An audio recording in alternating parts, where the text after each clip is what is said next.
Welcome to the video on working with scripts in MATLAB. Click on the MATLAB icon to see the MATLAB desktop.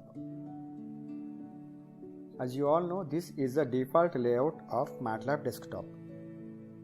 Now, in order to create the script files, go to the Home tab and click on the New Script.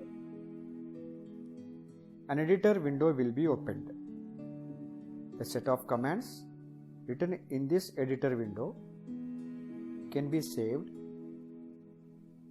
in the script file with an extension of .m.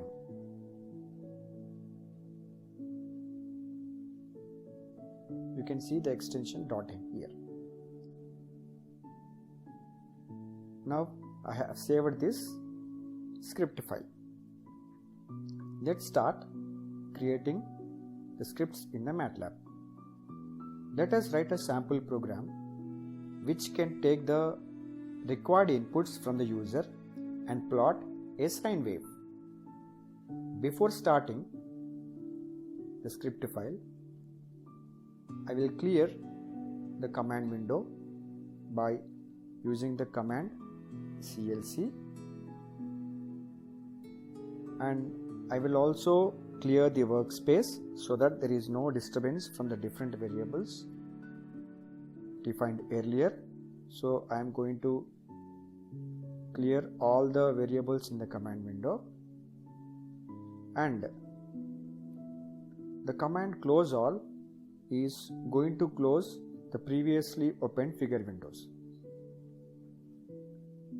Let me take the number of samples from the user by using the command input and store the input in the variable N. This string, what I have written within the quotations, will be displayed in the command window as it is. Based on the input given by the user, I will now define the time variable as t equal to linspace of 0, 4 into pi, comma n. Linspace is a command which will be used to define a vector starting from 0 till 4 pi with the number of samples in between 0 and 4 pi as n, which we have taken as an input from the user. Here pi representing the constant 22 by 7 or 3.1415. Once we have defined this time variable, let me define the sine wave and store the values in the variable y, and this sine depends on the time variable t. Let's plot this sine wave with respect to the time variable t, and now I am using the command plot t comma y because t is the time variable and y is the sine function values. We can give labels to the plot by defining x label. Generally x will be time for signals, y label, that is a label for the y-axis, generally representing amplitude for the signals, and giving title for the figure window. And since I am plotting a sine wave, I am giving the same as a sine wave. Let us execute this code by clicking on this run option or pressing the F5 key on the keyboard.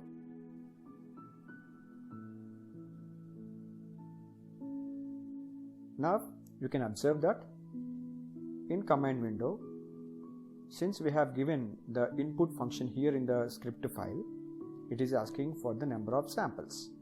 So let me give some samples of around 500 and press enter. And you observe a figure window will be opened, and in that figure window you observe the sine wave with all the labels, that is given X label T, Y label amplitude, and also the time, that is the title sine wave.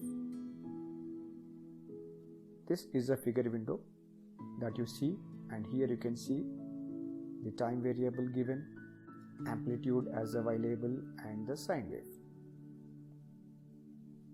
If you want to see a graph type pattern in the figure window, then you can go for simply typing grid command in the command window and see that the figure window, we observe the grid inside it. In MATLAB, there is no rule that each and every command are to be terminated with semicolon. The program gets executed with or without semicolons at the end of each and every instruction. The only difference, if I place the semicolon, then the value of the variable is not printed in the command window. Otherwise, it gets printed or displayed in the command window. Let me show you.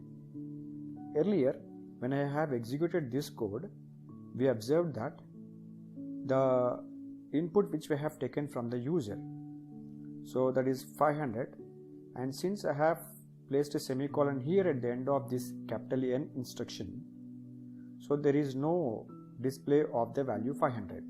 Now let me remove this semicolon here and now execute again. So I am going to execute the code. It is again asking for the number of samples. Let me give 500 again. And here you observe that the sine wave has been plotted, and here you can see that the value of n has been printed or displayed in the command window. One doubt you may have, that is what happened to the grid. Here we have not written grid in the script file. We have written the grid in the command window earlier. Now let me write the grid command in the script file itself and again execute the program. And before executing it, I want to tell you a point here is, clicking on this run not only executes the code, it saves the code first and then executes it. Therefore, there is no need for saving the program again and again. So now execute it, enter these samples required, 500, and now you can see the grid. Okay, so this is a procedure of working with scripts in MATLAB. Thank you.